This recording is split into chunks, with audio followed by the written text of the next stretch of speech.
Joint किया था यहाँ पे। मैंने यहाँ पे जो ये अभी आपने जो ये ब्लड डोनेशन सेंटर बना रखा है, ये मेरे को बहुत अच्छा उत्कृष्ट और बहुत अनुकरणीय आपका कदम है। और ऐसा राजस्थान में मैंने पहली बार देखा है कि कहीं भी एक centre, independent centre blood donation के लिए बनाया हुआ हो।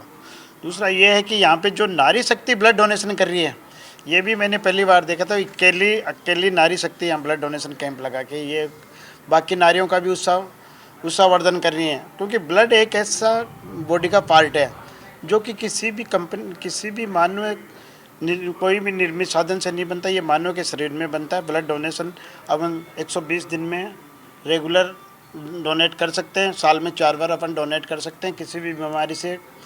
इसमें 4 तरह की बीमारियों की अपन जांच करते हैं, hepatitis B, hepatitis C, HIV और VDR, इनसे सबसे मुक्त हो। ब्लड इस बहुत ज़रूरी इसलिए होता है कि कई गर्भवती महिलाएं होती हैं, उनमें ब्लड की कमियां आती हैं। अपने राजस्थान में थोड़ा सा तो शिक्षा का धीरे धीरे शिक्षा का प्रभाव बढ़ रहा है, फिर भी ग्रामीण क्षेत्र में शिक्षा का अभाव होने से जो मातृ शक्ति होती है, वो गर्भवती महिलाएं होती हैं, खान पान का पूरा ध्यान नहीं रखती, तो उनमें ब्लड की कमी आती हैं।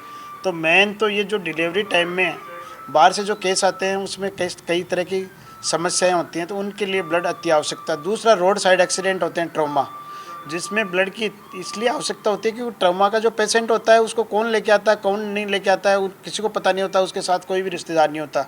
जैसे डिलीवरी का पेशेंट कभी भी डिलीवरी हो सकती है, तो उसके घर वाले नहीं होते, तो पड़ोसी लेके आते हैं, इसलिए ब्लड की आवश्यकता होती है।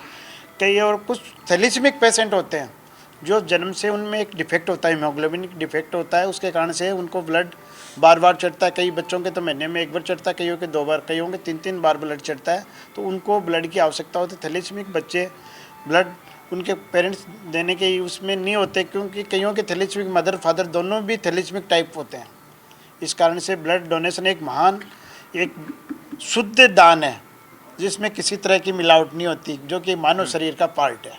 तो इसलिए मैं बहुत बहुत धन्यवाद देता हूँ कि साधु आदि इन्होंने जो ये संस्था बनाई है, मेरे ये अनुकरणीय है। और ऐसा राजस्थान में मैंने पहली बार देखा। मैंने राजस्थान में करीब करीब सभी जगह सेवाएं दी है। मैं बीकानेर भी रहा हूँ, जयपुर भी रहा हूँ, कोटा भी रहा हूँ, अजमेर भी रहा हूँ, पर मैंने जैसा ये यहाँ पे देखा है, मैंने बाकी ऐसा संस्थान नहीं देखा।